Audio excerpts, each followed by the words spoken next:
In Saudi Arabia, oil prices already shooting up tonight, what Americans will see at the gas pump, and soon. The deadly explosion, firefighters have been called to the scene already amid fears about gas. Then the deadly and powerful blast debris raining down on the neighborhood.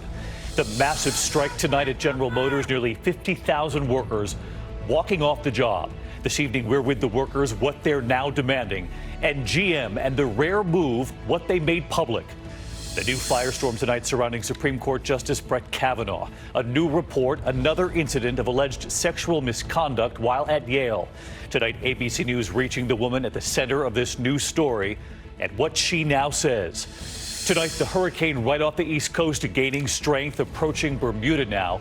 Where it heads next, Ginger Z with the track and the warning. The deadly culprit in the water, the 10-year-old girl dying after contracting a rare brain-eating amoeba while swimming.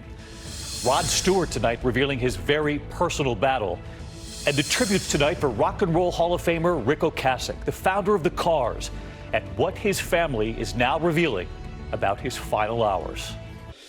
This is ABC World News Tonight with David Muir. Good evening, and it's great to have you with us here as we start another week together. And we begin tonight with President Trump and what he said late today on the possibility of U.S. military action against Iran after that massive attack on oil facilities in Saudi Arabia. One of the world's largest facilities targeted there, an unprecedented blow to the world's energy supply. Drivers here in the U.S. will see this too in gas prices. Administration officials quickly pointing the finger at Iran. The president at one point tweeting, the U.S. is locked and loaded. But tonight, what he said when asked, is Iran behind this and will the U.S. strike? ABC's chief White House correspondent Jonathan Karl was in the Oval Office asking the questions. After the attack on the world's largest oil refinery in Saudi Arabia, today a restrained response from the president. I don't want war with anybody. I'm somebody that would like not to have war. The attack produced an inferno so large the smoke was visible from outer space.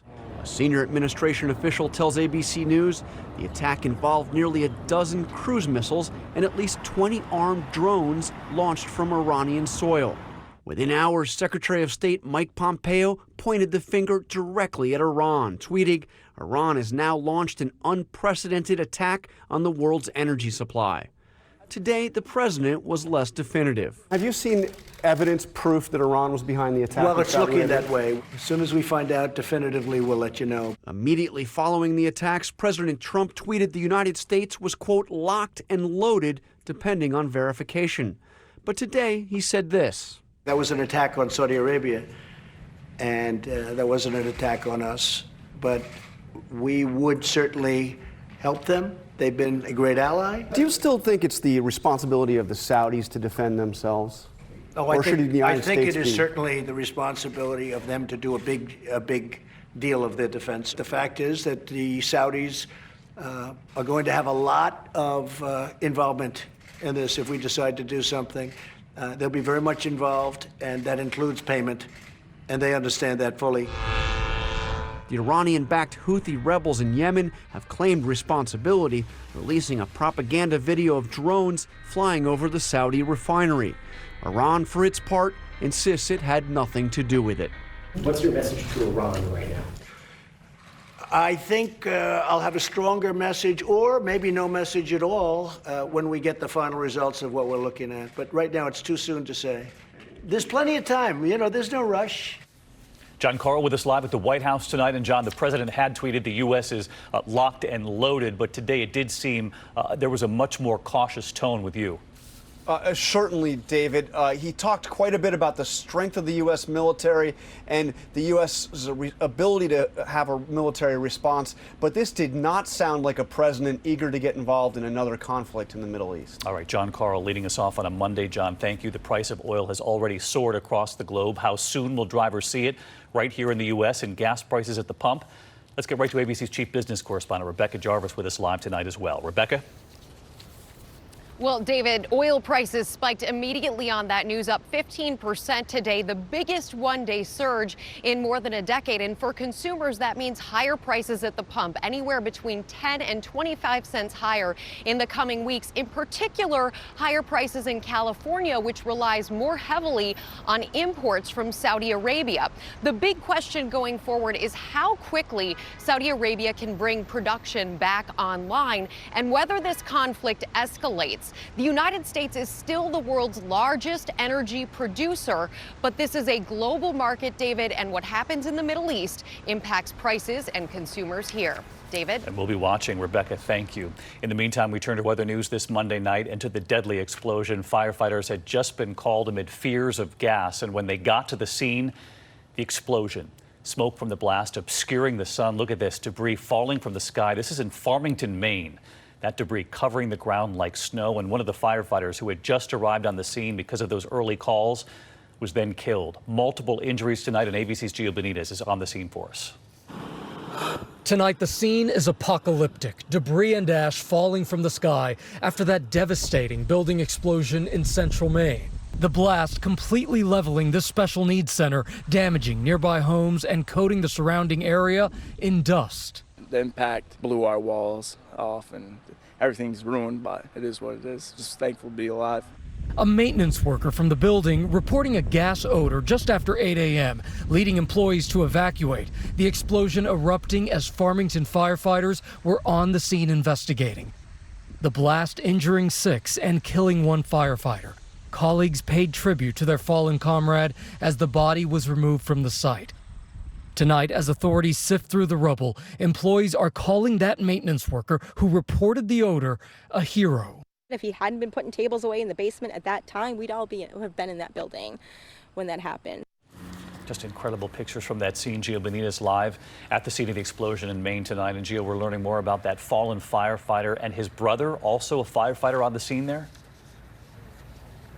That's right, David. That firefighter was a captain. He's 68 years old. His brother, the fire chief, he was also injured in this blast. 4 other firefighters were sent to the ICU. Investigators are here searching for answers, but no doubt about it, David, this community is in mourning. Gio Benitez tonight, thank you. We have new reporting this evening on the massive strike at General Motors. Nearly 50,000 United Auto workers have now walked off the job. Workers argue they helped save the company nearly a decade ago and that they deserved a share in the new success. And tonight, the rare move from GM going public with their offer. ABC's Alex Perez from Detroit. Tonight, General Motors factory workers off the job and on the picket line after the two sides have failed to strike a deal on a new contract. GM turning an $8.1 billion profit last year. Workers who took concessions before the 2009 government bailout now want to see some of those profits. We made some sacrifices, and now the times are good. They need to come up and give us fair wages, fair benefits at affordable prices, and that's all we're asking, really. GM making the unusual decision to reveal the offer it made to the union. Inside that offer is over $7 billion of investment in plants and new product programs that also impact 5,400 jobs. The offer includes rescuing 2 of 4 plants set to shut down, but the union rejecting that. Tonight, the president says he wants to see a deal. I'm sad to see the strike. Hopefully it's going to be a quick one. The stalemate comes as union leadership is under scrutiny. Last week, one official arrested, accused of conspiring to embezzle more than $1 million in worker dues, allegedly spending it on villa rentals, lavish dinners, and expensive champagne. And Alex, we know both sides were back at the bargaining table today. Yes, David, they were at the bargaining table all day today, but union officials told me at this point they are nowhere near reaching a deal. One thing they would like to see, jobs that were moved to Mexico brought back to the U.S. David? Alex Perez in Detroit tonight, thank you. The new firestorm tonight surrounding Supreme Court Justice Brett Kavanaugh. A new report, another incident of alleged sexual misconduct while at Yale. Tonight, ABC News has reached the woman at the center of this new alleged incident and what she now says. Here's ABC senior national correspondent Terry Moran.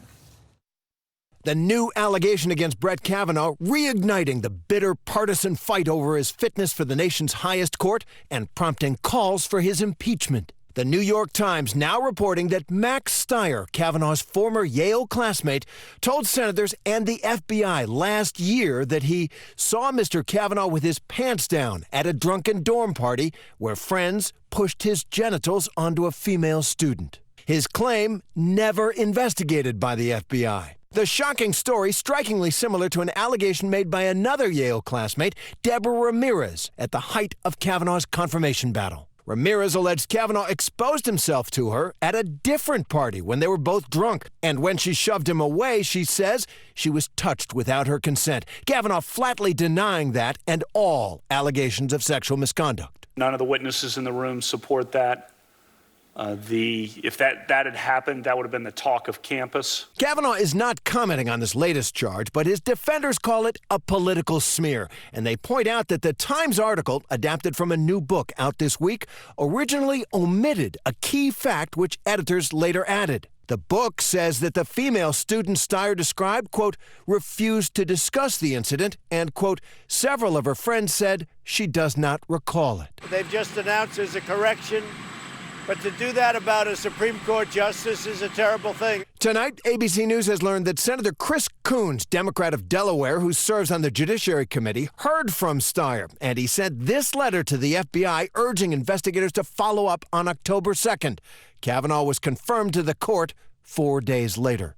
On the campaign trail, several Democrats are questioning the investigation's legitimacy. There's not been a robust, a meaningful investigation. My concern here is that the process was a sham.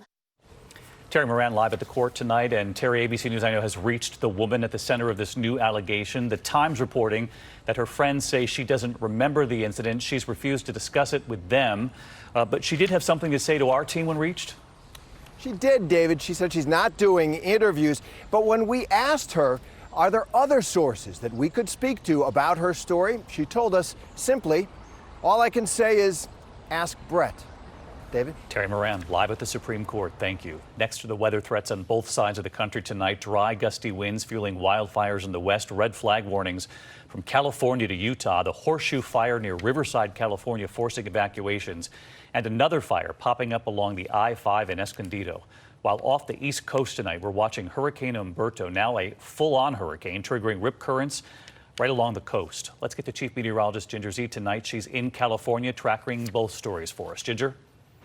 It's only breezy here, but it is downright windy to our east, and that's where the fire danger is highest. Much of the state of Nevada in an extreme fire danger. Into Utah, red flag warnings there for gusts of 30 to 50 miles per hour. Then we've got the tropics. We've got to watch out for a couple of areas. 20% shot for the Gulf of Mexico there to get something. But even if it doesn't become a tropical cyclone, you have 10 plus inches possible for the coast of Texas. Hurricane Umberto could become a major hurricane in the next 48 hours. Heavy rain, big surf for Bermuda as it passes north of there on Wednesday. 5 to 7 foot waves, North Carolina to Florida. David. Ginger Zee with us tonight as well. Thanks, Ginger. Tonight here in New York City, we have learned that the Manhattan DA has subpoenaed 8 years of President Trump's personal and business tax returns. Sources say it is part of the investigation of hush money paid to Stormy Daniels. We turn next tonight to Antonio Brown. There are new developments in the allegations and lawsuit brought against him. Today, his accuser answering questions from the NFL. And here's ABC's Kaylee Hartung. Brady from the gun. Fires. He's got Brown. Tonight, the woman accusing NFL superstar Antonio Brown of rape and sexual assault meeting with league officials for several hours. NFL investigators questioning Brown's former fitness trainer, Brittany Taylor, who filed a civil lawsuit last week. Catch and curl, Antonio Brown. The league allowing the all-pro wide receiver to play on Sunday, despite the troubling allegations. ESPN reporting Brown wasn't put on the commissioner's exempt list because there's no criminal investigation. End zone, caught by Brown. Brown celebrating his first touchdown as a New England Patriot Sunday, then avoiding all questions. Patriots head coach Bill Belichick still saying little. Yeah, I'll talk about the game. I've already commented on that. I'm not going to say anymore. Brown denies the allegations, posting this video on social media. The devil going to try to bring you down when you get closer to your goals. David, they'd been in settlement discussions for months. Just days before that lawsuit was filed, a source tells ABC News Brown refused to make a $2 million payment. That same source telling us Taylor initially requested more than $10 million. David. Kaylee, thank you. And a medical headline tonight, the CDC is stepping up its response to vaping concerns, activating its, quote, Emergency Operations Center, a 24/7 center now. The CDC has confirmed 6 deaths tied to the use of e-cigarettes, and they are investigating 380 cases of severe lung injury across 26 states. There is a new casualty to report tonight from the war in Afghanistan. NATO officials say a U.S. service